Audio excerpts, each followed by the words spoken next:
Yo, what is up, everyone? This is Francis over here from PlayerEssence.com. And today I was supposed to have a debate with Mr. Red Fox over his comments that he made on Player Essence about my qualifications to critique Nintendo, also about what he put in as far as what I said as like the ad hominem, like his argument against me, even though I really didn't bring up an argument like questioning what he said. I just asked him a question and he decided to attack Player Essence and compare it to Nintendo as a justification why I'm not allowed or I should not be criticizing Nintendo's business because I've only been around for 4 years. And Nintendo's been around for 130 and runs a $1 billion company. So he basically said, since I don't run a multi-billion-dollar company and I haven't been around for 100 and something years, that it's asinine. That was his quote, asinine, that I would question their business strategy or tactics that they've employed. And I think that's a ridiculous argument. And I think that's a fallacy. I think that is a completely ridiculous argument to bring someone's own business into it as far as a consumer goes. I'm a consumer and I'm criticizing them from a consumer standpoint as far as their business goes. No, I don't want to play Amiibo Animal Crossing. No, I don't think that's the best thing to do. No, I don't think some of their decisions that they've made games release wise and business wise is the best decision for me as a consumer. And for him to bring up, well, that is just ridiculous. So before we get into this whole thing, because he's not showing up, I went on his channel because he tried to make it about me saying that I don't understand the word ad hominem as far as the attack that I leveled. That I said, hey, well, your argument is invalid. It's a fallacy because, you know, you're attacking me. You're attacking my business. He said that I don't understand the word and that that he's going to make the debate about that and the right and wrong way to critique Nintendo, which is ridiculous. He tried to make the debate about that. And when I went to his page and I said, well, let's dual host it. I said, hey, you know, we can dual host it. You send me a link to my Player Essence gaming channel, my second channel. I'm going to be in this one. Send me an invite and I'll have the live stream on my channel, and you can have it on yours, because I just said your channel is really small. You only have 700, or he doesn't have 700. I think he has like 500 subs. I'm like, why put it on your channel when barely anybody watches your live streams anyway? Let's put it on my channel and on your channel. I said, let's dual host it, you know, or he would still be the host. I would just have it to where you guys could hear his voice on my channel too. And he refused. He refused to do that. And on his channel, on his page, tried to make it seem as if I was making loopholes and stuff like that. Then he banned me. And on top of that, he banned me and he said that I insulted his intelligence because because I said that he doesn't know how to play Smash, like online, because he told me that. Because Dr. Feelgood was like, on the page, on his page, Dr. Feelgood was like, well, you guys can settle it in Smash or Splatoon. I was like, well, Mr. Red Fox would get bodied in Smash because he doesn't even know how to play online. So, and Red Fox said that. He said that he'll take my word for how bad the online in Smash is because he only plays local. He said that on my debate last week. So he said that I insulted his intelligence when I said that he said he didn't know how online works. So it's just basically turned into a big mess. But I will read you guys his quotes. Just so you guys know where I'm coming from. You know, I've criticized people who I think levy unfair criticism, and that's fine. But I have never ever in my life told someone that you can't criticize a business or you can't criticize someone because you don't run a business, a multi-billion-dollar business. That's ridiculous. So then can we not criticize video games because we don't make multi-million-dollar selling video games? So nobody can criticize Destiny or Activision because Activision is a multi-billion-dollar business and I don't run Player Essence is in a multi-billion-dollar business, so I guess I can't criticize Destiny. And then on top of that, I've criticized Microsoft and Sony a lot. Mr. Red Fox has criticized Microsoft and Sony a lot. He doesn't run a multi-billion-dollar business. Yet he criticizes Microsoft and Sony all the time. This thing only came up when it came to Nintendo. If I criticize Nintendo, it's a problem. You can't do that. But if I criticize Microsoft and Sony, that's okay. Oh, he agrees. Complete hypocrisy. Complete hypocrisy on his part. So I'll read you guys the quote that he said, and I can't believe more than 6 people agreed with him on this. But I asked him, how's the Wii U business doing? And he said, well, let me give you his first one that he put down here, because there was multiple quotes, because, you know, he decided to attack PlayerEssence. So I asked him, how's that business model working out for Wii U sales? And this is what he said. So let's go to, he said, how long have you run? This was in response to how is the Wii U business model going? This is what he said. How long have you run this website? I sure as hell doubt it will be here in 30 years. I think Nintendo will still be pumping out games and your business will be ... where? So instead of just answering my question, he's personally attacking me and PlayerEssence as far as that goes. That's an invalid argument. I'm sorry. That has nothing to do with me asking you how the business model is doing for Wii U sales. So when I say, well, this is what I responded to him. I said, I've run this site for about 4 years, and you attacking me and my business just deflects the question that I asked you. I have a full-time job. I do this for my daughter's college fund, which pretty much I've already paid off for college with this website. So it works. I don't have a shareholders meetings and worry about sales. So once again, how's Nintendo's Wii U business doing? So then this is when Red Fox goes into the kind of the douchebag territory, where he starts trying to insult people's intelligence. He goes, well, run-on sentences aside, there's no deflection going on here on my part. I just find it hilarious that a guy running a side business for 4 years has room to criticize one that's been around for 130 years. It seems a bit asinine to me. But what do I know? As far as how much you work and whom you are working for, I fail to see how that is pertinent to the conversation. I don't have any children, and I don't want any currently. I built my business because I saw a niche that was underserved where I could turn a profit. Third, in regards to how Nintendo's Wii U business is going, I'd say less than stellar, but better than abysmal. As long as you're turning a profit in business and carrying no debt, you're doing fine. Finally, as in attacking your site, no one has attacked your site. I question your ability to question what a multi-billion-dollar company does to maintain profitability. Do you run a multi-billion-dollar company? Will your business be around in 10 years, 15, 20? I doubt that someone whose business isn't even a footnote in age or profitability has critique to give a 130-year-old company, 75 years incorporated.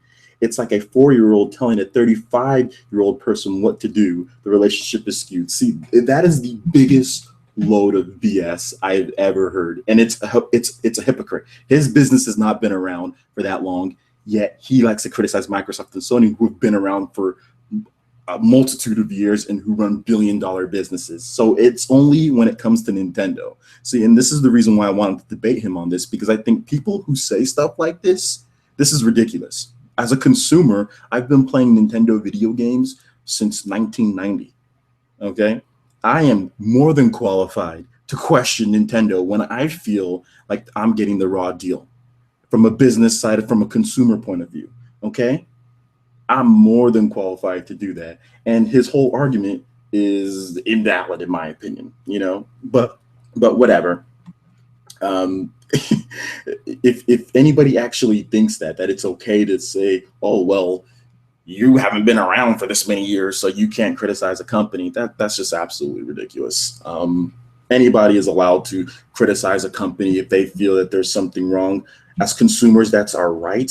And we don't have to run billion-dollar businesses to have the qualification to criticize a company, because all of us have criticized EA.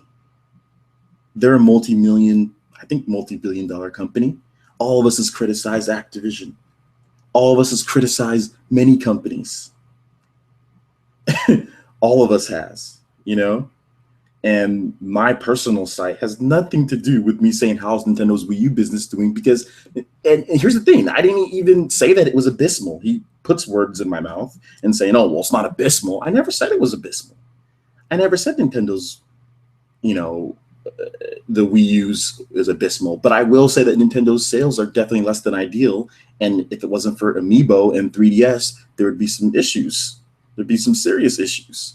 So, I mean, maybe there isn't many people watching, but I mean, come on now. Does anybody think this is a valid argument to have? Has anybody here criticized the company, a multi-billion-dollar company or multi-million-dollar company? Because I can pretty much say this: most of us don't run multi-billion or multi-million-dollar companies, yet we've criticized those companies all the time.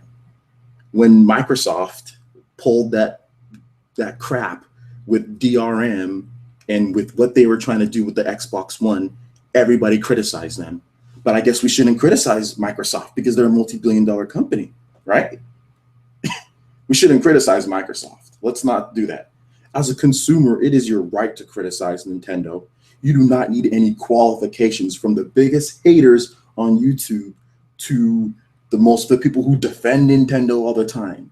It is your right as a consumer to criticize any company if you feel that there is an issue.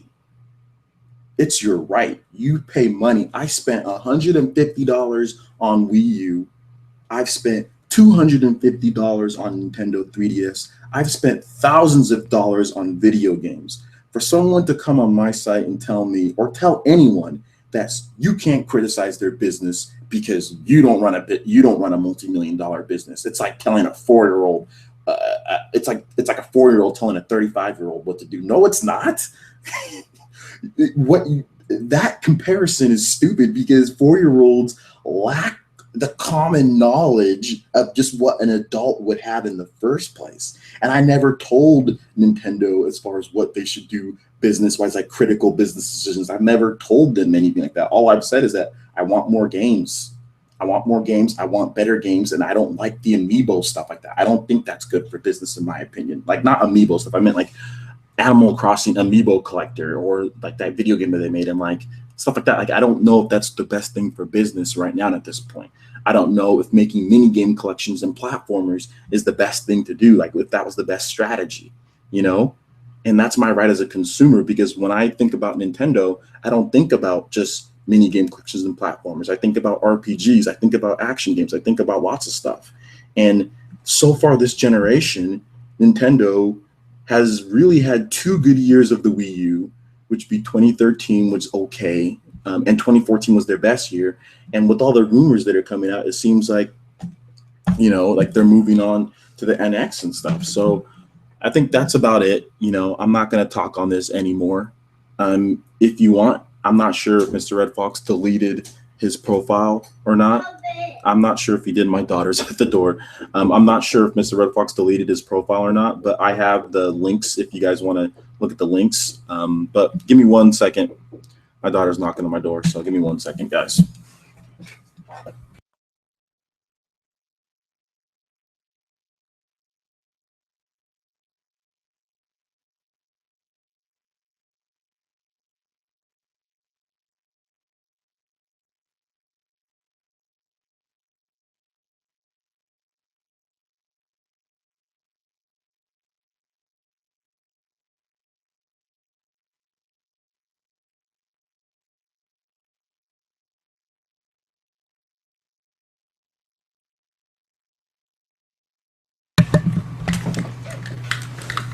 Okay, sorry about that, guys. Back. So yeah, that's basically my take. I'll go ahead and sum it up like this: don't let anybody tell you that you're not allowed to criticize Nintendo. Okay, you guys, the gamers, are allowed to criticize Microsoft, Sony, and Nintendo. Now, if somebody wants to critique your criticism as far as saying, "Well, I don't agree with you," or something like that, but don't sit here and ever let anybody tell you that you're not qualified to criticize a company because you don't run a company like that. Don't let somebody tell you that. I'm not trying to tell Nintendo that they should do this, and change up the whole business thing, because I don't understand their business on that type of level. And I didn't even do that in the post. I just asked them how's the business is doing, and that basically wired him to just start complaining about me. So, I mean, that's really what happened. I'll give you guys links. It'll be in the description below once this is fully posted. If you want to look at the article yourself, it's something about just type in Nintendo. Nintendo explains why they don't release summer games, like games during the summer. Type that in on PlayerEssence.com. Scroll down, you'll see the whole conversation there. But anyway, we're going to have a regular PlayerEssence Cross Nintendo for the rest of this one. We're going to go over some news, so that's good. And we're going to start off with Dragon Quest 7 and Dragon Quest 8 might be getting a Western release. So this past weekend at the Japan Expo, let's see, Yuji Horii was there, who is the Dragon Quest producer. And he made it seem as if there's going to be a localization for Dragon Quest 7 and Dragon Quest 8 on the Nintendo 3DS. Apparently, multiple people that were at the Japan Expo said that Horii himself said that it's going to be localized in French. So that means that it's coming over to the West. I doubt that it would just be, you know, just in French. Obviously, it's going to be in Europe. It's going to be in the West as far as English goes. So we could be getting Dragon Quest 7, Dragon Quest 8 in the West on the Nintendo 3DS. Now, these are remakes of the PlayStation. I think Dragon Quest 7, was that a PlayStation 1 title? That might have been a PlayStation 1 title. I'm not sure. Or it might have been a DS title. I don't know. But I know that Dragon Quest 8, that was a PS2 title. That's what I do know. Dragon Quest 8 was a PS2 title. And yeah, it was really good. I love it. That's actually my favorite Dragon Quest of all time. So hopefully we get those. Square Enix said that they're thinking about it. So there is a little bit of, you know, maybe there's some truth to that rumor. But there was multiple people on Twitter said that he announced it. So unless they're trolling us, it looks like we might be getting Dragon Quest 7 and Dragon Quest 8 on the 3DS, which I will be purchasing Dragon Quest 8 because I think that is a fantastic game. All right, so let's go ahead and we're going to move on to the next article here. And, you know, Nintendo had their shareholders meeting recently. And, yeah, I don't know how well it went, but they were talking about stuff, Iwata and Miyamoto and all them. So in this post, Nintendo says that they recognize that they let a number of people down at E3 this year as far as viewers go, and they will work to improve next year's E3. So I'm going to read a quote from Iwata, and here's his quote on that. Now, Shigeru Miyamoto talked about it, and Shigeru Miyamoto kind of defended their lackluster E3 a little bit. But Iwata said that we recognize that we have let down a number of online viewers of this year's E3, especially the avid Nintendo fans, because we did not show what they had expected. On the other hand, E3 was originally a US trade show. When we consider what kind of messages we should dispatch and in what fashion, while we have to take into consideration the impression that we may give to people outside the US, we have been very mindful about how we can maximize our immediate business in the US this year, while it's not so often reported in Japan and may not be possible to correctly convey everything we did this year. Here's a video I would like you to watch. So then he shows them a video as far as the E3 show floor and all that to the because this is the Japanese business owners and people who own, you know, stockholders and stuff like that, shareholders. So, you know, I will say this: Nintendo's E3 was lackluster. Was it the worst E3 of all time? No, I think it was. I think 2008 with the Ravi Roll might have been worse because at least we got Xenoblade. Like, they didn't have anything as good as Xenoblade at that year's E3. They didn't have anything as good as Xenoblade. They were just showing off like Wii Music and all that. And those people that were on, but although they did kind of have a Wii Music moment at the end with Miyamoto and all those people playing music, but at least that was actually better than those people with their Wii remotes playing on stage. That was just the worst thing ever. That was the worst thing ever. So it is what it is, you know. Let's go ahead and let's move on to the next article before we get Ravi rolled here. Okay, so the next one we're going to be talking more about Nintendo. Nintendo is looking to surprise with the NX, and it doesn't mark the end of Wii U and 3DS games. So here's what Iwata said when it comes to that. As I mentioned earlier, I cannot speak about the details of NX today.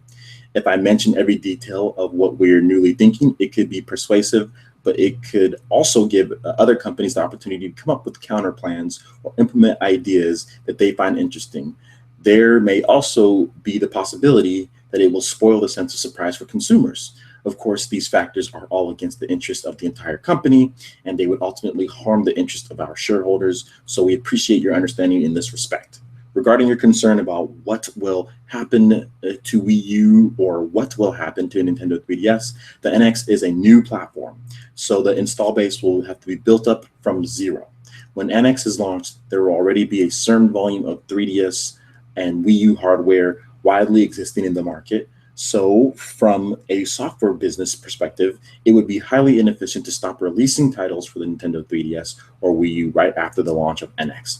Therefore, while we are preparing NX for the future, we are discussing within our internal development teams as well as with second-party developers we co-develop software with, and also third-party software publishers about how to continue creating software for Wii U and 3DS. So I believe that your point of concern should not happen immediately. As for Wii U, we will continue to make efforts as it is a priority within the company to think about how we can satisfy the consumers who purchase this system to the maximum extent possible. My take on this, Nintendo, don't stretch yourself too thin. That's my only thing that I would like to say about this, because you can't sit here and tell me, oh, we're going to make NX software. Oh, we're going to make Wii U software. Oh, we're going to make 3DS software, and everybody's going to be happy and put a thumbs up and smile. No, that's not going to happen, because you can barely support the Wii U and 3DS as it is. Anybody sitting here and saying 6 to 8 games a year, first-party titles, is enough. Well, obviously, you haven't looked at Wii U sales. And then when the NX comes out, you add a whole other platform to that?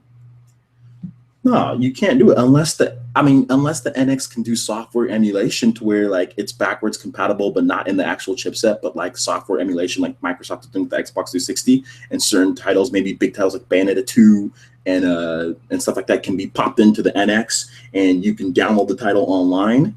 You know, maybe there's going to be more Wii U games that can do that with NX. Unless that's your plan, I hope not that you guys aren't like planning to divert software resources to 3 separate platforms. That's tough. I think Iwata is stretching it a little bit. I think what he means is like, yeah, you're still going to get Skylanders and Disney Infinity on the Wii U. But other than that, from us, not going to be much, maybe a title here or there. But most of our development resources are probably going to be on 3DS and NX.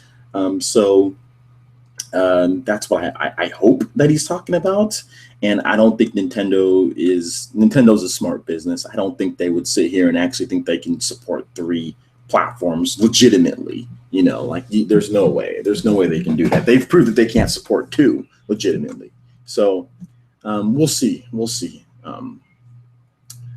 Next comes from, let's see, Nintendo. This is a rumor.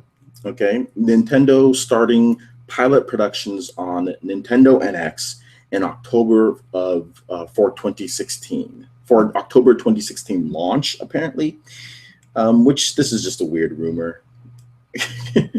Or wait, hold up. I read that headline wrong. Nintendo starting pilot productions on Nintendo NX this October for a launch in 2016. Okay, so an article in the DigiTimes has stated that Nintendo is set to launch their next console, codenamed NX, in July of 2016, that sends up a red flag right there. The console will be manufactured by Foxconn Electronics, while Pegatron Technology will be trying to receive some of the orders. Apparently, the orders are set to be completed around February or March of 2016, with major production starting May or June for a July launch. I mean, I can see production starting that early, but a July launch, who launches? Nintendo won't even release games in July. I mean, like, they even said that they don't release games in July, so why would they launch a system in July? That's ridiculous. Anyway, they're looking to ship 20 million units in the first year, which I think that's also bogus, which is just a little bit over the 2 million that Wii U has shipped this year. That was my little sarcasm that I added. Remember, this is a rumor, but it does seem like we could be seeing a 2016 launch for the Nintendo NX with software coming to Wii U and the NX. So as far as this goes, I think there's multiple red flags with this rumor. I think some of this is true and some of this is false. Do I think Nintendo's starting production of the NX soon? Yes. I do think Nintendo's going to start production of the NX soon. Will it launch in 2016? Possibly. Could it be 2017? Maybe. There could be delays. There could be a major setback. There could be a faulty thing that they find in the testing. You know, there could be anything can come up. There can be something where it's about to ship, then all of a sudden, we found this bug or we found this major thing that we have to fix. We have to delay the system. I mean, anything could happen in the time frame. So, you know, I don't think that it's a sure, you know, bet about this rumor. I think there's a lot of things that send up, you know, red flags, but we're just gonna have to wait and see. I mean, this NX speculation is almost it's going out of control here. But speaking of speculation, so Unseen 64, Liam Robertson, he's a very popular figure. He runs a really cool gaming site called Unseen 64, which focuses on canceled, obscure projects and the stories behind them. He actually did a really good article and video on Project Hammer. That was the game that was developed by the same people by Nintendo's American studio, NST or whatever, NCST or whatever they're called, that developed like Wave Race and 1080 snowboarding. And he actually talked about the problems that went with that game and the breadth of what had happened to that game. But anyway, we're not talking about that story. We're talking about what he said about the Nintendo NX. And he said that the NX is not aiming to compete against PS4 on a quotation power level. So I'll go ahead and read his tweet exactly. The NX is definitely not aiming to compete with the likes of PS4 on a power level. Absolutely sure of that now. Now, when pressed about whether the NX is a console or a handheld, Tamaki would not reveal. So Hero of Legend, and I think he runs Sonic Stadium, or he has something to do with Sonic Stadium. He said, he asked him a question. This is assuming it's a console, question mark. What about anything about their next handheld? Tamaki replied with, I did not say anything about what exactly it is, just that it will not compete with the PS4 on a power level. So this can mean many different things. This could mean many, many, many different things. People have speculated, well, that means that it's their next portable. People have speculated, well, that means it could be stronger. Just because it says it won't compete with the PS4, maybe it's stronger. But then again, I don't know about that one because obviously it's competing with the PS4 on a power level if you're trying to be greater than it. Only if you're trying to be less than, they're saying, well, it's not trying to compete on a power level. I mean, that's what I would think.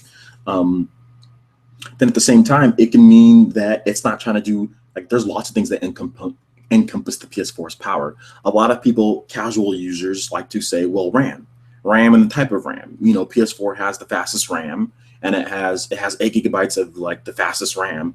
So people say, well, it's the most powerful because of that. So, you know, Tamaki could have heard, well, like, the NX only has like 4 gigabytes of RAM, so it's not competing on a power level, but there's other things to make a system powerful other than just RAM. You know, there's more to it than that, from what I understand. So it could just be that the NX could have great specs, but it just doesn't, you know, it's just not as good as the PS4's. Maybe it's competes with the Xbox One on a power level because the Xbox One is a little bit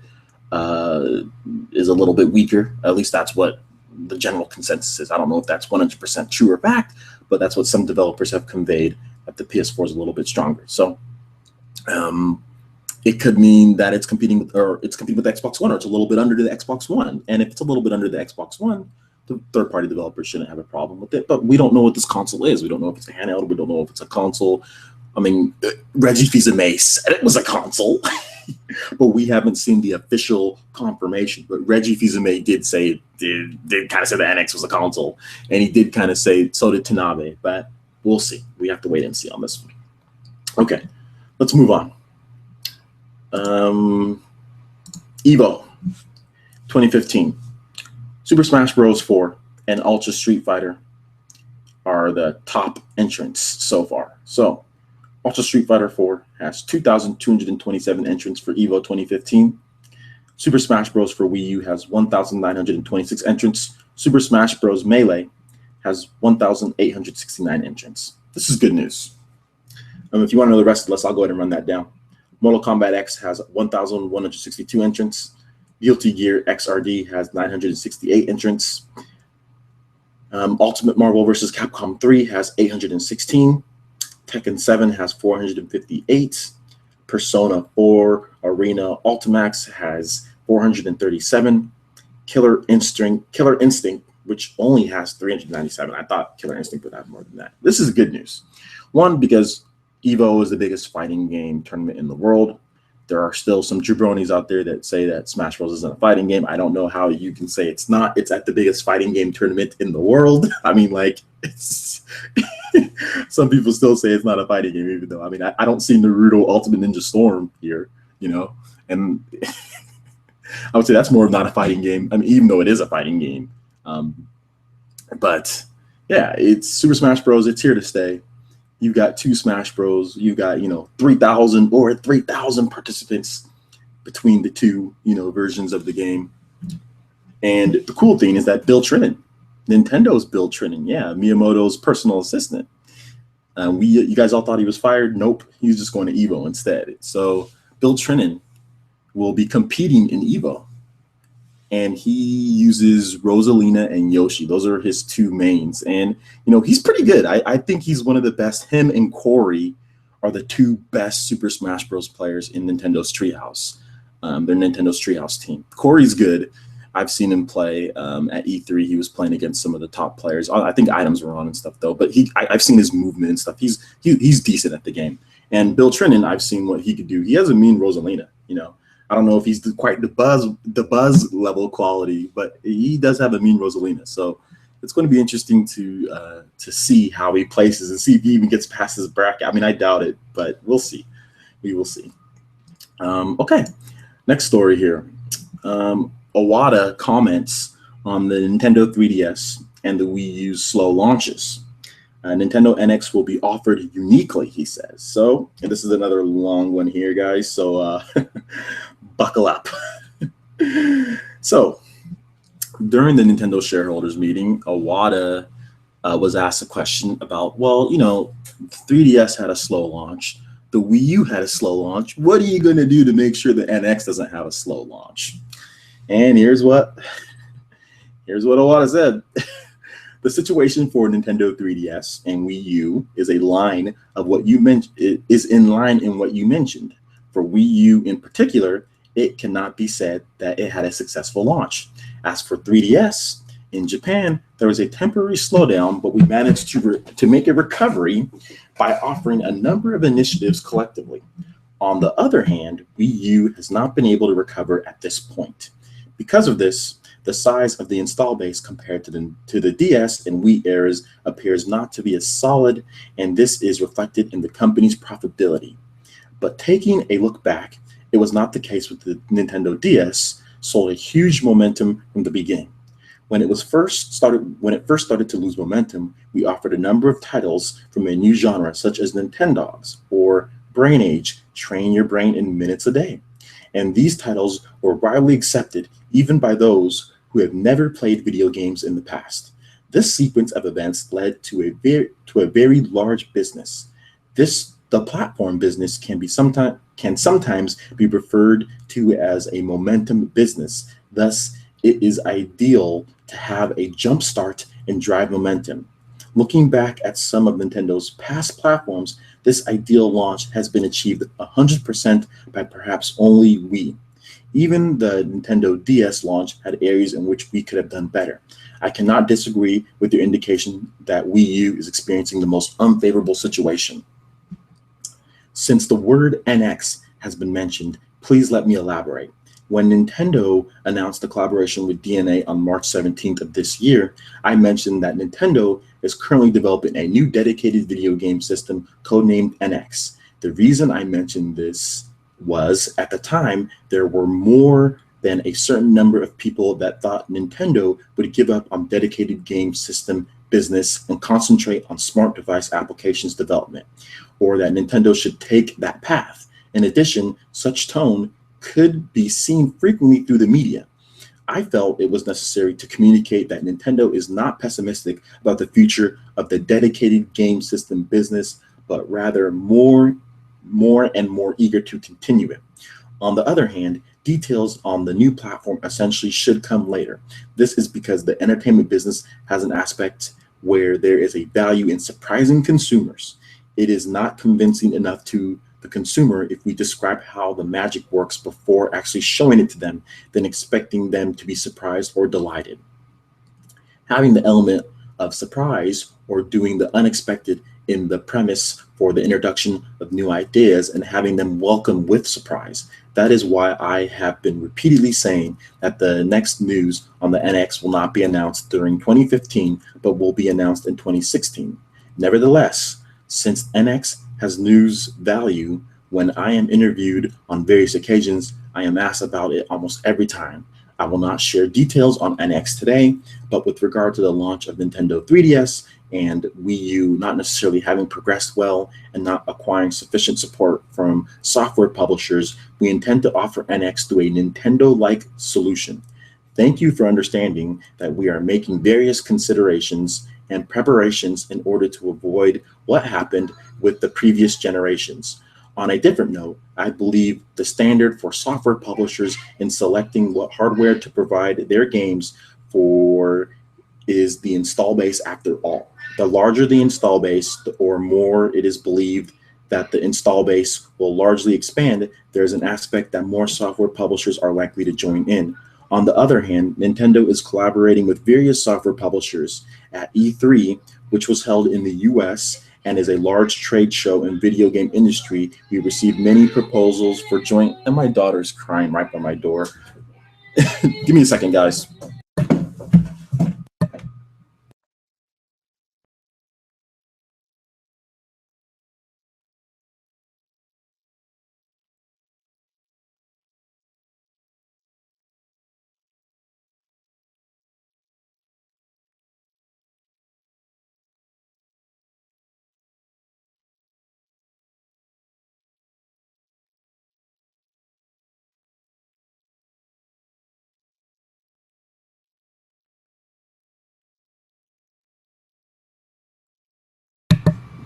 Sorry about that, guys.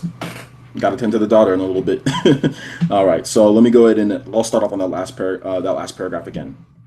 Um, on a different note, I believe that the standard software publishers in selecting what hardware to provide their games for is the install base after all. The larger the install base, or more it is believed that the install base will largely expand, there's an aspect that more software publishers are likely to join in. On the other hand, Nintendo is collaborating with various software publishers at E3, which was held in the US and is the largest trade show in the video game industry.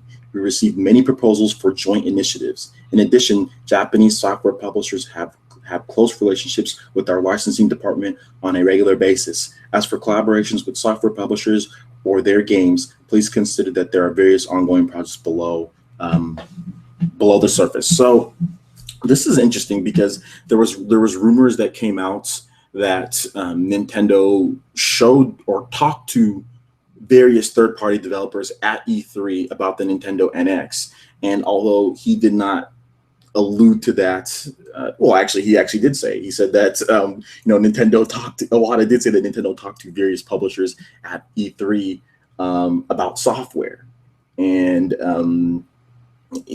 I think that Nintendo definitely talked to them about the NX. And that's why you're hearing rumors about some people saying stuff about the NX, because as far as third-party publishers, and as far as the American press, and whether it's Tamaki or other people saying that, hey, this is what I heard some software publishers are saying. So there was a rumor that came out that the overall reception to the NX, as far as what Nintendo's told developers right now, was positive. But then again, that's just a rumor. We don't know for sure what it is. And I think some people were positive about the Wii U when it first, when they first talked about it. But I do know this. I do know that Nintendo can't offer a system. Like, I don't think there's going to be another system to where it's like $300 something. It's like the Wii U was $350 at launch, and like the crappy basic model was $300. Nintendo can't do that again. I think the NX is definitely going to be a cheaper system. Will the specs actually be cheaper? Who knows? Like, people have talked about the specs. I think the specs are going to be good. I don't think the specs are going to be like, the same as the Wii U. Some people are saying, oh, it's going to be the same. I don't, or it's not going to be that much stronger. I think it's going to be a good bit stronger, and I think it's going to be just enough to run third-party games in the short term. That's what I think. I don't know for sure. Please do not quote me and say that I'm saying this is fact. I just think that the NX, when it launches, it's going to get some ports of third-party games, and I think that there's going to be some type of ecosystem to where you can play software emulation for 3DS games or handheld games, to where Nintendo can just develop. Like let's say they're still developing 3DS games, they can just develop a game and they can release it on the NX as well as releasing it on the Nintendo 3DS. So there's not the holes and gaps, because trust me, man, I wish Fire Emblem Fates was on my Wii U. I wish I could sit down and play that game on my Wii U, then play it on the go on my 3DS. That would be I don't care about the graphics. That would be a dream come true.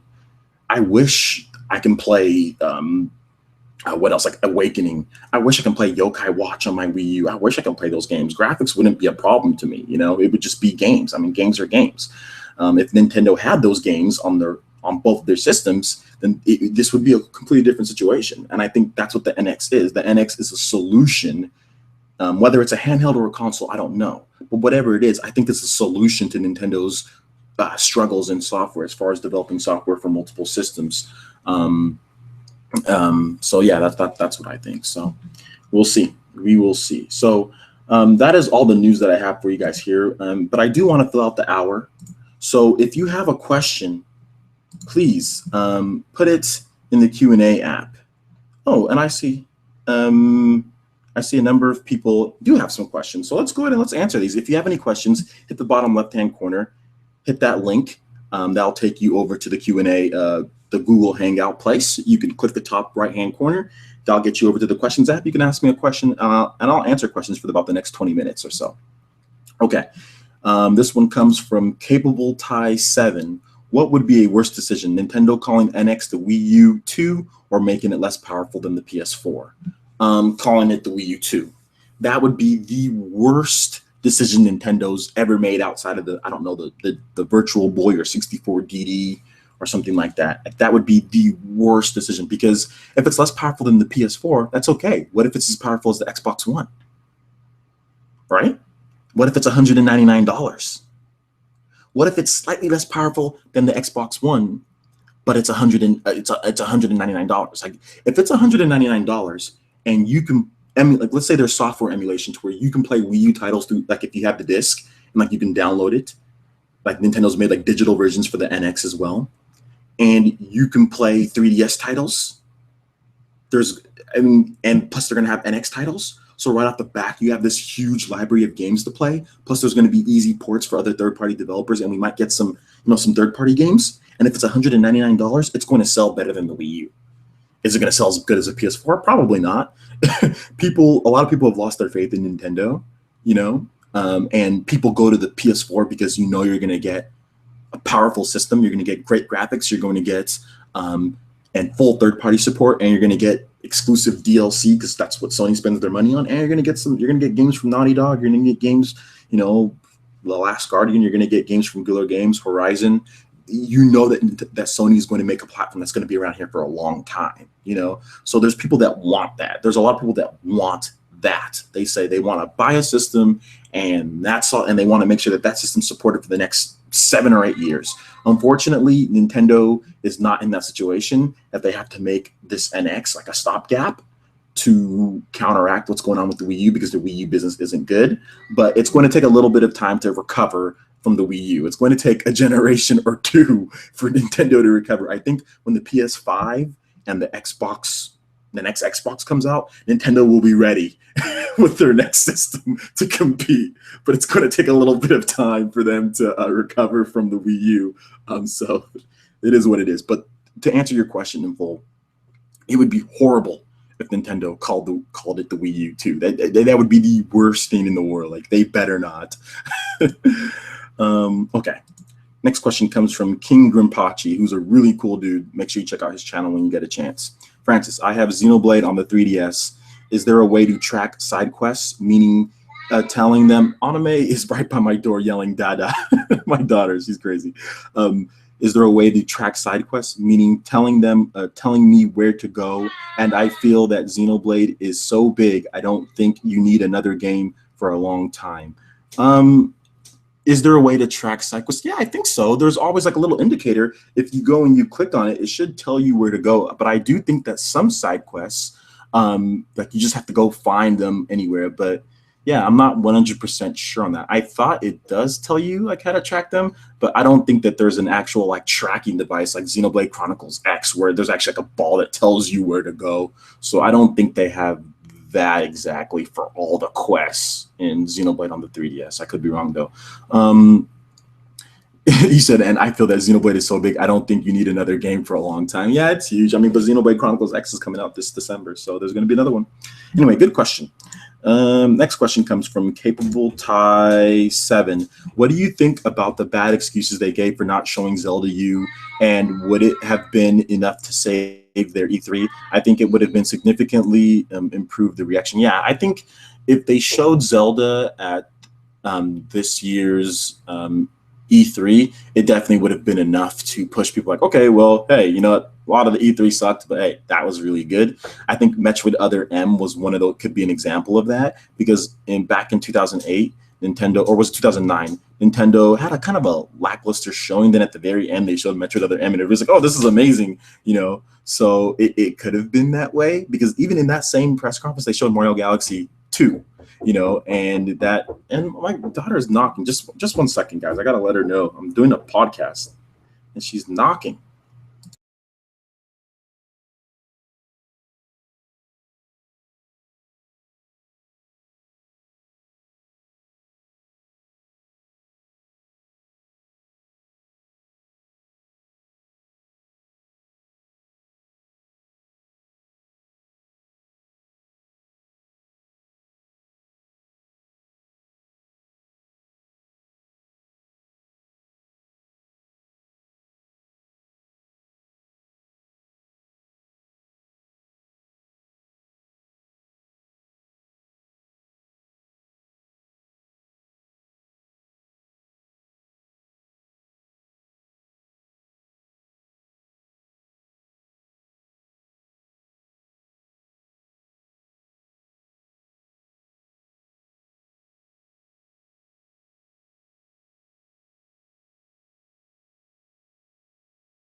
All right, sorry about that, guys. Okay, so I was on the question about the bad excuses for not showing Zelda U at their E3 would have significantly improved the reaction. Yes, and I think that, you know, I think that the reason why they didn't show it is because it's coming to the NX as well. It's going to be a dual release. I think that's what they're going to do, and they didn't show it because they wanted to wait and surprise people with the shock and awe of Zelda on the new shiny new system, but also on the old system as well. So yeah, it would have significantly improved their E3 reaction. I mean, we've seen it like before. Like I said with Metroid Other M, yeah, it would have definitely done that. So, excuse me, it is what it is.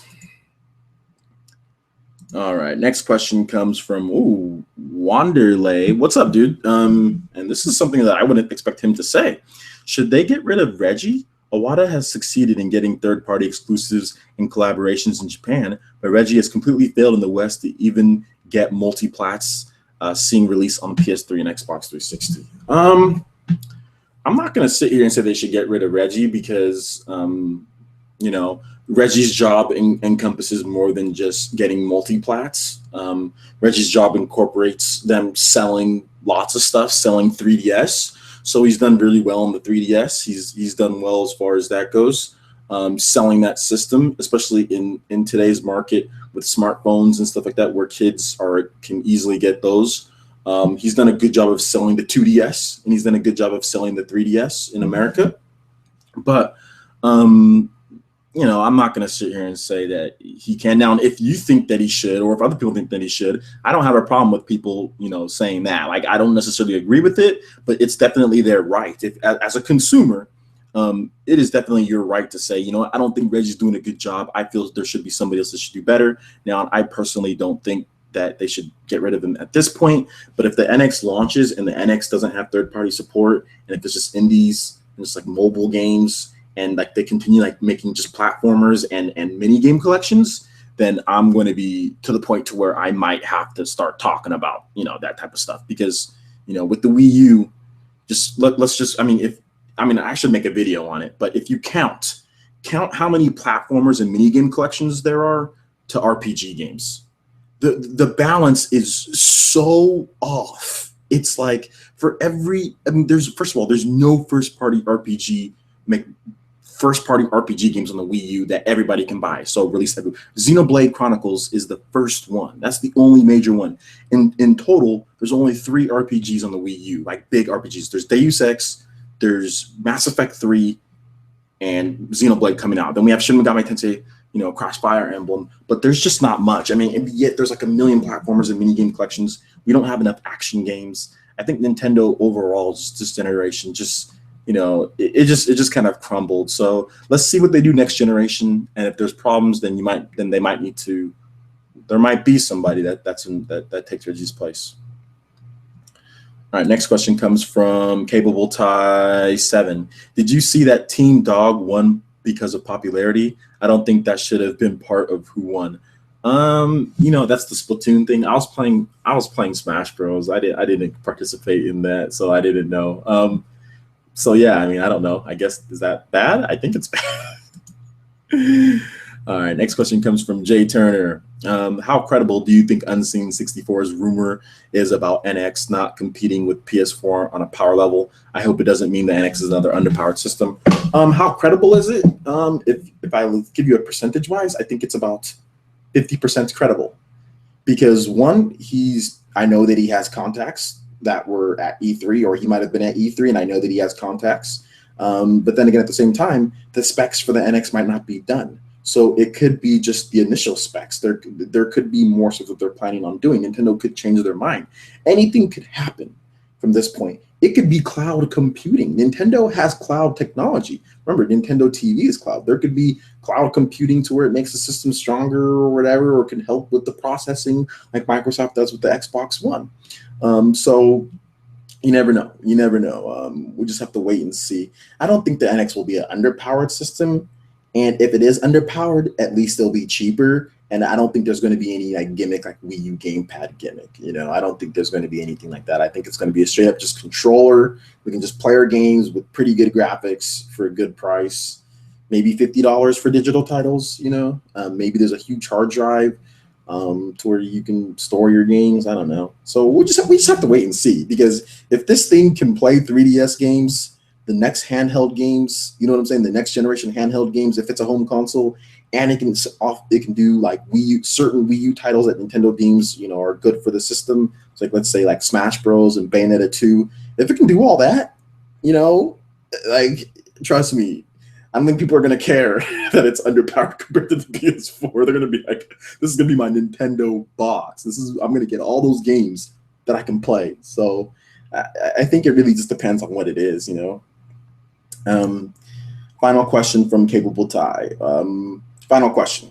Have you considered getting rid of your upvote system? I don't like seeing these comments bashing Sony, MS, or other game companies getting rewarded. You know what? The upvote system, that's part of Discus. And Discus, I think I can turn that on or off.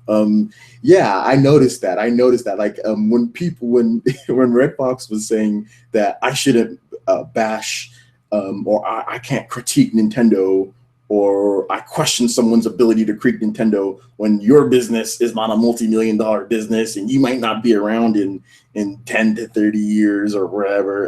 And people were upvoting that. I was like, are you serious? You guys come to my site for news. You guys are serious? But not to divert too much away, but just to let you guys know, to run a website is not expensive. I make back what I spend on the website in literally less than a week. That's how much time it takes me to make back what the whole year's worth. I spend about, what is it? It's $16 for a .org on WordPress, and I go through GoDaddy, my hosting site. It's $168 to host it and to have unlimited data and all that.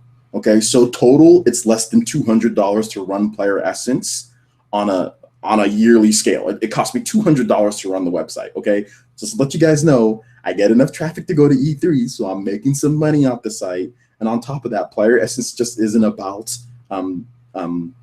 just the news on the web, like news. I also do consulting, and I help people also like pay me to help them make their websites locally here in my town. Okay, so I make money off of that too. So let's just say I make a lot more than $200-something that it takes to, or $200 that it takes to run PlayerEssence. And if you combine that with my YouTube, I mean, PlayerEssence is and the upvoting system, and PlayerEssence is going to be here as long as it's going to be here around as long as I want it to be. So yeah, just to let you guys know, because I know some of you guys saw what he said there, saying, well, is it going to be around in 10 years? Yes, PlayerEssence is going to be around in 10 years. I've already done 4 years. It takes, I mean, it's going to be around. It's going to be around because it doesn't take much to run this website. It's not an expensive thing to do. You know, my equipment is also kind of budget. I already got my camera. It's fine. I've got my computer. It's fine. I've got my technology. It's fine. You know, so running PlayerEssence is not an expensive endeavor at all. And I have a full-time job outside of PlayerEssence. So I just find it funny that he would say that. But as far as the, like I said, not to get too far off, and yeah, I'm thinking about getting rid of the upvote system because that's ridiculous. You know, like that's absolutely ridiculous that people would upvote that type of stuff. Yeah. So. But the thing about it is this, I think a lot of people that are like hardcore Nintendo fans are starting to leave the site anyway. So hopefully there can be more balance. Like people, not hardcore Nintendo fans, because there's always going to be hardcore Nintendo fans, the cool fans, the real fans. Now, the hardcore drones, you know, that can't sit here and take some criticism or can't sit here and say that you're not allowed to level criticism and stuff like that. People like that, they can leave the site. You know what I'm saying? I don't care about them. If you're going to bash Microsoft and Sony, but sit here and get your panties in a bunch when somebody says something about Nintendo, you can leave the site. I don't care, you know? Next question comes from Capable Ty. What do you think of these two demos? The extended demo for Uncharted 4 and the 40-minute E3 demo for Metal Gear Solid 5. I thought both were very impressive. Yeah, they were both very good. I thought that the Metal Gear Solid one was better because Metal Gear Solid has more like upgrades and stuff like that, and stuff that I'm more interested in, and stealth, and whereas Uncharted is just more like action movie. But I thought they were both cool. I'm looking forward more to Metal Gear Solid 5 though. Although I will be buying Uncharted 4 just for graphics. I don't even like Uncharted that much, but I'm gonna buy it just for graphics. That's the only. I'm just gonna buy it just for graphics. That's it. Not even the gameplay, because I think the gameplay is okay. I don't think it's anything special because it's so basic. But I'm gonna buy it just because of the graphics. That's the only reason. All right, next question comes from Creep Show and Gore. With rumors that the NX is more than one system, do you believe next year Nintendo will announce a portable NX with the same power or slightly more powerful than the Wii U, and the following year a hub system with more power than the PS4?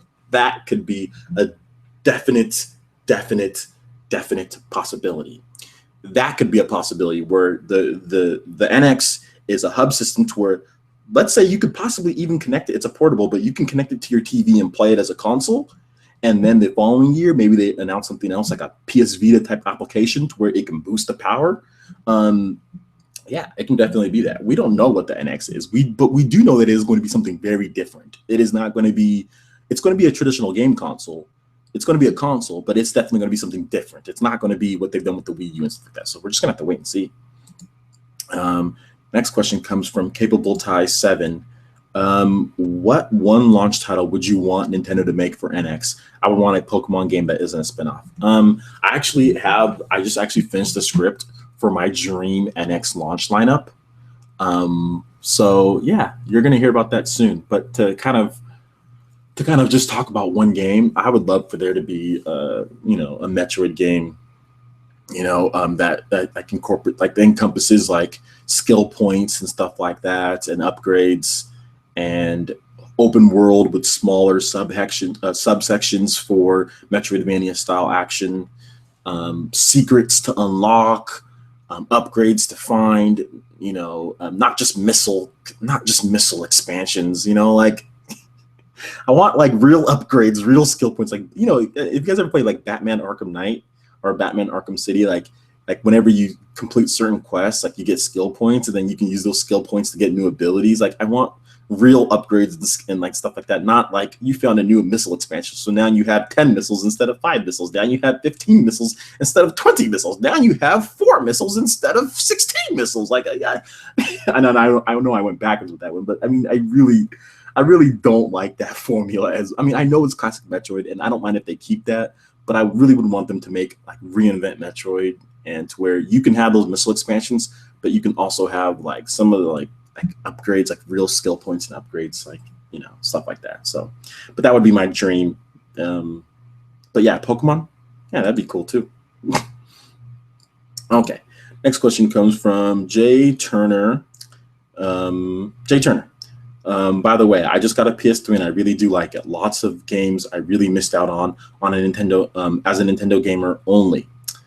Good thing I abandoned that attitude this year. Sorry if it sounds like I'm bragging. No, it's not that you're bragging. That's a good attitude to have. I think that's a fault on Nintendo's part, to not make sure they get third-party support to the point to where Nintendo gamers have to buy other systems. But if that's the case, then that's the case. But yeah, it's always good to be a multi-console owner. I have my Xbox 360, my Wii U, my Xbox One, my PS3, my PS4, my Nintendo 3DS, my PS Vita, my Sega Genesis, my PS1, PS2.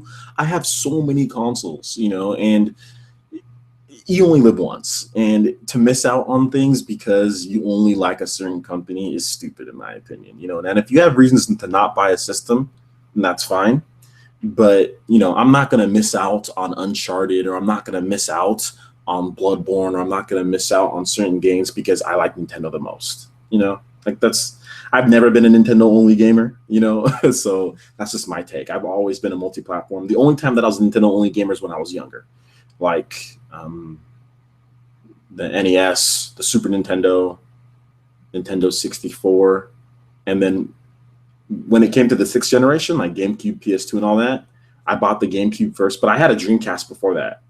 I got a Dreamcast before that, and I didn't have a GameCube for a while. And then I think in 2002 I got a GameCube, so a year after the GameCube launched. And then I bought a PS2 in like 2003, and then I got an Xbox. I got an original Xbox in like 2002. So yeah, I was a multi-console owner, and with my own money, starting in the 6th generation. Okay, next question comes from Ethan Taylor. Will you buy an NX if it's not as powerful? Wait, hold up. Will you buy an NX if it's not as powerful? If it's not as powerful as the PS4? Okay, I read that correct. I don't. I won't. It should be at least as powerful as a 4-year-old console in 2017 when it comes out. Well, it could come out in 2016. We need to see. We need to wait and see. Like, what if it's almost as powerful? What if it's, kind of? What if it's almost as powerful? What if it's slightly underneath? The biggest thing, the biggest thing that Nintendo needs to do is to make sure that it's fast. It needs to be fast. It needs to be, social features need to be there. There needs to be party chat. There needs to be voice chat. There needs to be instant quick messaging. There needs to be, if they do Miiverse, it needs to be integrated into the dashboard. It needs to be a fast system to where you can access anything on the dashboard or anything in the system whenever you want, like the Xbox One and PS4. It just needs to, and it needs to have some decent third-party support. And that's what it needs to do. it definitely needs to do that. Nintendo needs to work with third-party developers to at least get Wii-level third-party support. So if you don't get the main franchises, like the main big games, because your system's not as powerful, well, at least you get like a Red Steel 2 or like games like Red Steel. At least you get games like Dead Space Extraction. At least you get games like Resident Evil Umbrella Chronicles, because believe it or not, those games helped push Wii. I know a lot of people like to sit here and dismiss those games, but those games all sold, sold copies and helped push Wii to as a secondary console. Okay, for a lot of people, or as people's main console, just to be able to have games to play. So Nintendo needs to work with them to make sure that they get, if they can't get the main games, they get those B and C tier games, or at least ports. The Wii got Resident Evil 4, which is a fantastic port. It's still one of the best games on the Wii to this day. And it got Resident Evil Umbrella Chronicles, and it got Resident Evil 0. All fantastic ports, other than Resident Evil Umbrella Chronicles. That's a light gun game, but it needs to get those type of games. If it doesn't get those type of games, then we can be looking at a Wii U 2 situation, unless Nintendo puts all the development resources behind the NX and you get pretty much 1 to 2 games a month, then the NX will be fine. And I think you'll get one, but you might just wait. But it depends on the price. If it's $100-something, if it's $199, then I'll buy one. Depends on what they have at launch. So yeah, I knew what he said. Oops, my bad. Yeah, I know what your question was saying. Like I know what it was saying. Okay, next question comes from Creepshow and Gore. What are your thoughts on the past rumors about the PlayStation 5 getting announced and released in 2017? I feel like it's very far-fetched, but I feel like it could get a slight potential with the 4K gaming becoming a thing. Well, 4K gaming isn't necessarily a thing at this point. I don't think the PS4 is going to be announced in 2017, or the PS5. Sorry, not PS4. I don't think the PS5 is going to be announced in 2017. It's too early. I think they're going to wait as long as possible because this system, Sony's system, is extremely profitable. The PlayStation division, just based on third-party royalties, is extremely profitable. The problem with the PlayStation, with Sony, is that they spend so much on marketing.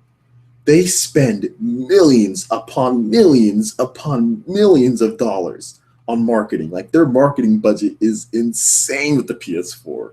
And what I mean by marketing, it doesn't just encompass TV shows. It encompasses paying third-party developers for exclusive content. On Star Wars, I don't even know how much that cost them. Sony will never say, but I can tell you something right now. That was not cheap. Exclusive content for the biggest games, Batman, exclusive content, Star Wars, Watch Dogs. It's not going to end there. There's going to be more. There's going to be more exclusive content, guys. So that's the issue. Sony still makes a tidy amount of profit, but they just spend so much. But the PlayStation division is ridiculously profitable. I don't think Sony's going to do anything to affect their business, because if you announce the next system, then people can say, oh, okay, well, now I'm going to wait. So I don't think that's going to affect I don't think they're going to do that. It would be too early because Sony's tearing it up right now with the PS4. PS Vita, not so much, but I don't think the PS Vita is a high risk. I think it's done being they're not spending a lot on the PS Vita. They're not marketing it. There's no budget. There's no games. They're just getting indie titles on there, and so it's really not a big deal. They're not really. I don't think they're even really producing PS Vita units that much anymore. I think they're just selling whatever stock they have, so they're okay. All right, next question comes from Creepshow and Gore. What would you think if Nintendo got EA and DICE to make the next Bad Company game exclusive to NX? That would be a big boost to NX. I think it would be good. More third-party support, the better. Next question comes from Jay Turner. I also really like that Tales of Symphonia got a sequel on Wii. The DQ spinoff was a nice touch too. Yeah, that was cool too. That was, but hopefully Nintendo can get some Tales games on the Wii U and NX. And then Jay Turner also says that, yeah, RE4 was awesome. So were the remake and Zero. Yeah, those were really good. And next question comes from Jay Turner again. Yeah, it would be awesome if NX can play 3DS titles. I do love the system, but it's disappointing that I can't play them on the TV. There are many games that I think would have been great to play there. Yeah, and that was Nintendo's mistake with the Wii U. And remember, guys, if you guys have a question, please use the Q&A app. I'll answer some questions for a little bit longer. just because, you know, I promised you guys a debate and the person didn't show up to the debate. So sorry about that, guys. But yeah, ask a question if you have so. But yeah, I mean, it would be great. I would love to play Fire Emblem Fates. Like, I think the Nintendo NX has to do that. I think it has to be like you can play your games at home and then you can play your games on the go. You know, I would love to play Fire Emblem Fates at home and not have to look at a small screen. You know, because I don't care about Nintendo 3DS's 3D. You know, I don't care about the 3D. All I want to do is play the games. And it would be really cool if we can play our portable games at home on the big screen and also play our portable games on the go. But, you know, hopefully Nintendo nails it with the NX. Next question comes from Ethan Taylor. Do you think Nintendo should drop the channel like home screen menu for their systems? What do you mean? Do you think Nintendo should drop the channel like home screen menu for their systems? Can you elaborate a little bit? Because I don't. Do you mean? Okay. So do you mean like those little squares? Can you give me just a quick yes or no? Like, do you mean those little squares? Like, that's what I think that you mean. Like those little like TVs that they have, those little squares and stuff like that. Yeah, I think they should totally get rid of that. I think the NX shouldn't be anything like the Wii U as far as design wise or anything. Like, I don't think it should be really. I mean, there's some good things the Wii U did. I think Miiverse is cool, but it needs to be integrated into the Home Dash.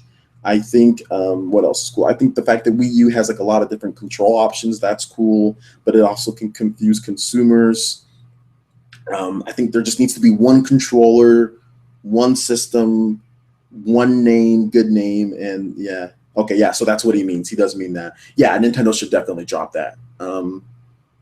It shouldn't look like the Wii or the Wii U. You don't want to confuse consumers because obviously this NX is going to be marketed. I think it's going to be marketed towards hardcore Nintendo fans and people who want a secondary console on the PS4 and Xbox One and casuals.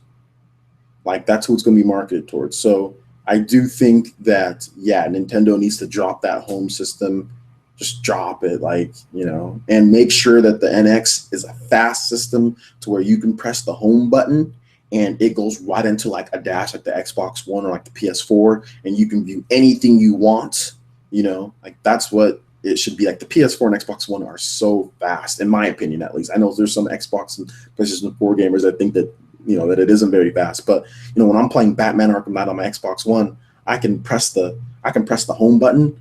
I can go to anywhere on the system. I can change system settings without exiting the game. I can buy DLC or buy a map pack or whatever. Not that I do, but I can buy anything I want.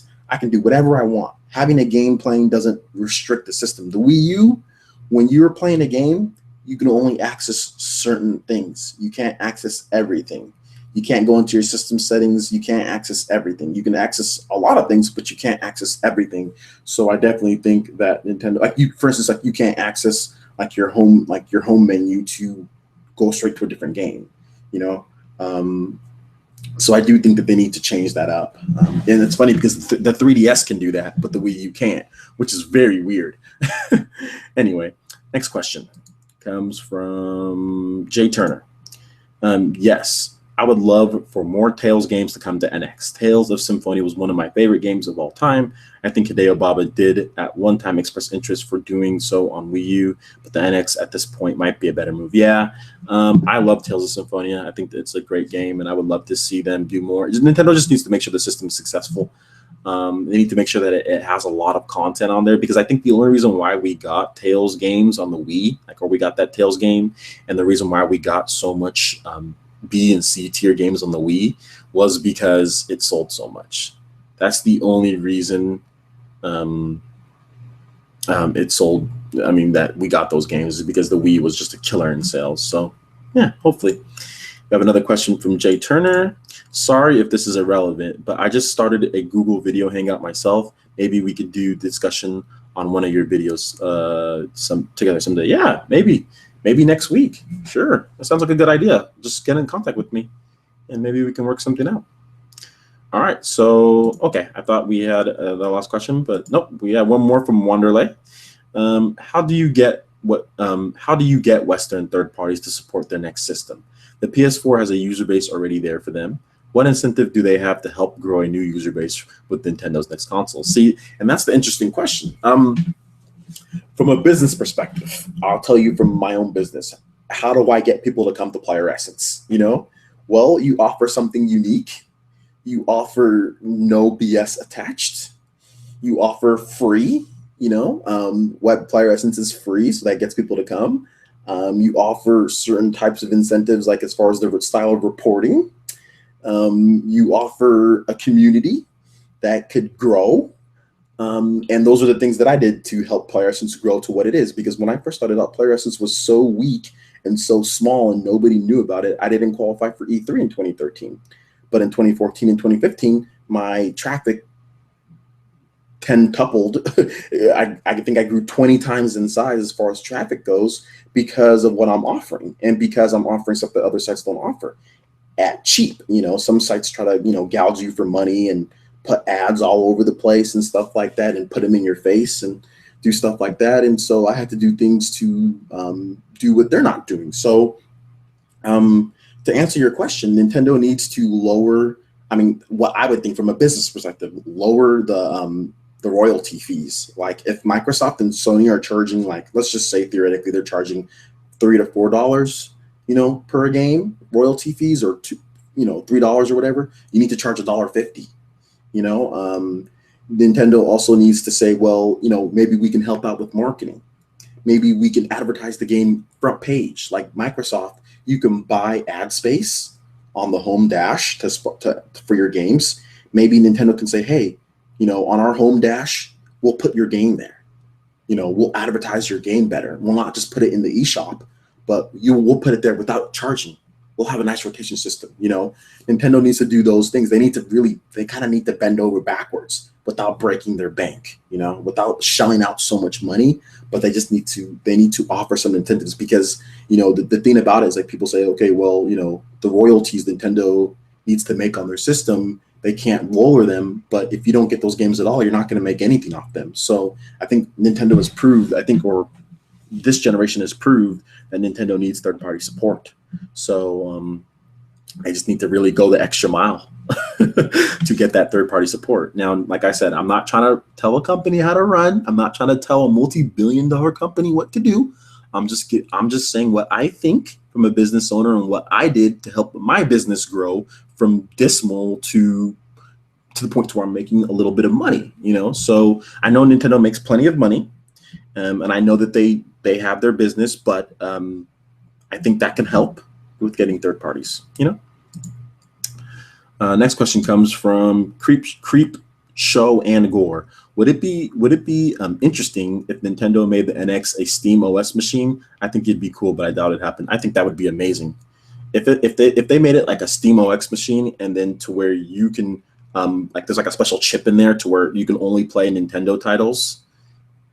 Excuse me. You can only play Nintendo titles on that Steam machine, on their own.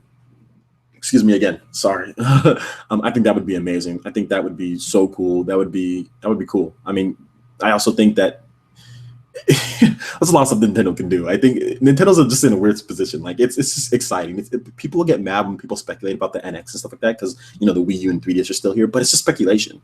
If you're happy with your Wii U, then whatever, be happy. But it's exciting to see, because this system could be revolutionary. Like this system could be the real revolution. It could be very good, but Nintendo just needs to nail it. So we have to just wait and see. Let's see. Another question comes from Ethan Taylor. Do you plan on buying No Man's Sky? I want to buy a PS4 just to play. Yeah, I'll get it. Why not?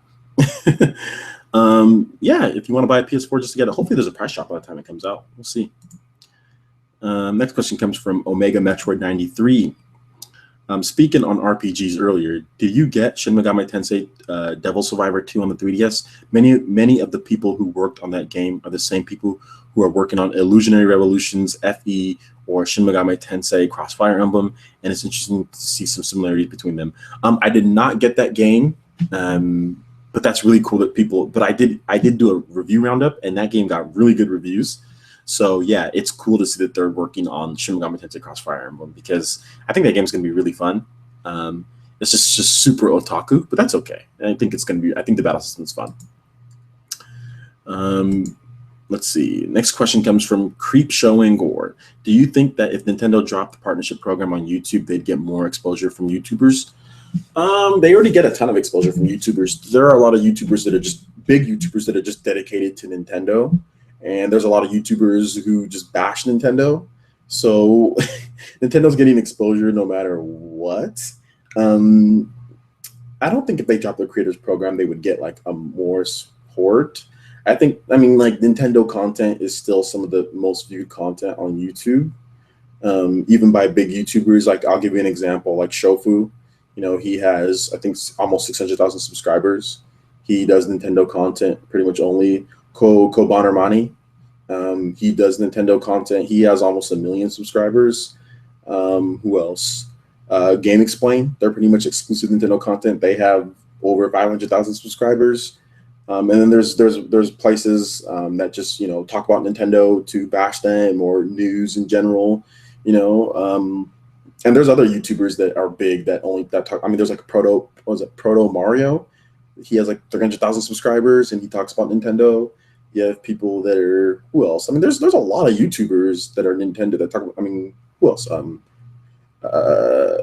Pat the NES Punk, Cinemassacre. You know, all those guys talk about Nintendo, so and do Nintendo stuff. So yeah, I don't think there's an issue there. Would they get more? I don't know. Maybe PewDiePie? I don't know. Maybe. Next question comes from, well, I didn't even mention like Black Nerd, Lamar Wilson, iJustine, all those people, all of them do Smosh. Smosh is huge. Smosh is super huge. I think even like Epic Rap Battle have done some Nintendo type of stuff too. So like the Mario Bros versus the Wright brothers. And so I mean, it's all good. Next question comes from next question comes from Devil's Third. Yeah. Next question comes from Ethan Taylor.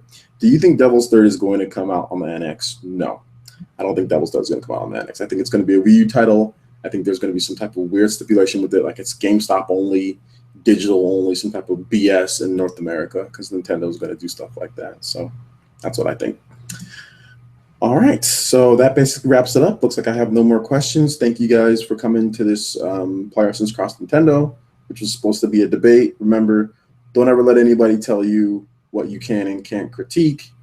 Be mindful and open to other people's opinions on that. Don't personally attack people on the site. If you disagree with what they're saying, don't attack their business. Don't attack their mannerisms. Don't attack stuff like that. Just talk about what the video games, talk about the topics. Healthy debate is good, but personal attacks and stuff like that are not cool. Talking about someone's livelihood or their own situations are not cool in PlayerEssence, you know. So just be mindful of that, guys, and you know, just try to keep it cool. I mean, people put like I know there's a lot of people on PlayerEssence that might annoy you or push you to the point where you want to say stuff like that. And if you get annoyed and you do say something, like, I'm not going to fault you, but still, you know, try to keep it cool. Like I've had people that push me to the brink on PlayerEssence, so I get mad and say something that I probably shouldn't have said. But you know, it is what it is. So let's just try to be cool. Just try to respect one another. And like I said, change the perception of the site. And like I said, try to get make sure we let Microsoft and Sony fans feel welcome. And I think I personally make sure to do that. Like there's guys on the site, you know, that I know don't like Nintendo, and I'll try to make them feel welcome. You know, like they like Microsoft and Sony more, and I'll try to, like, you know, encourage them. And if somebody says something to them, I'll be like, hey, it's okay. Like their opinion's valid. Like, so I know I've been trying to do that. So, you know, I know that there's guys out there that have been asking me questions, like Capable Ty, you know, that are Nintendo fans that have been trying to make Microsoft and Sony fans feel more welcome on the site. And that's what I want. I mean, there's nothing wrong. I'm always going to report on Nintendo the most because it's a blog. I'm always going to report on what I like the most. You know, like Horizon Zero Dawn is going to get a ton of coverage. So whatever I like and whatever I think the audience likes, that's what I'm going to report on. And most of my audience likes Nintendo. So it's always going to be a site where I report on Nintendo a lot. But at the same time, that doesn't mean we need to ostracize Microsoft and Sony fans, because there's going to be news like Horizon Zero Dawn and like Scalebound those are games that I think Nintendo fans are interested in as well. So let's make sure everybody feels comfortable on the site, guys. Okay. All right. So that basically wraps it up for this one. Thank you guys so much for watching. I do appreciate it. Make sure you check out PlayerEssence.com all week for news, reviews, trailers, tips, and tricks.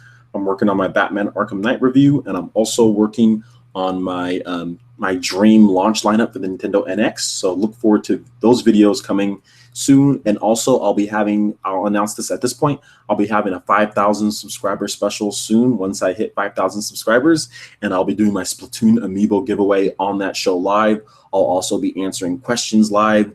I'll also be, well, not live, it'll be recorded, sorry. I'll be giving away the Splatoon amiibo. I'll be answering questions, which you guys will have there'll be an article that you can ask questions. I'll be doing some hidden talents that I have, like I've done before, and I'll put together some stuff. So look forward to that soon, because I think that'll be fun. All right, so that wraps it up for this one, guys. Thank you so much for listening, and we'll see you guys for the next live stream. It will be next week on something. Peace out, guys.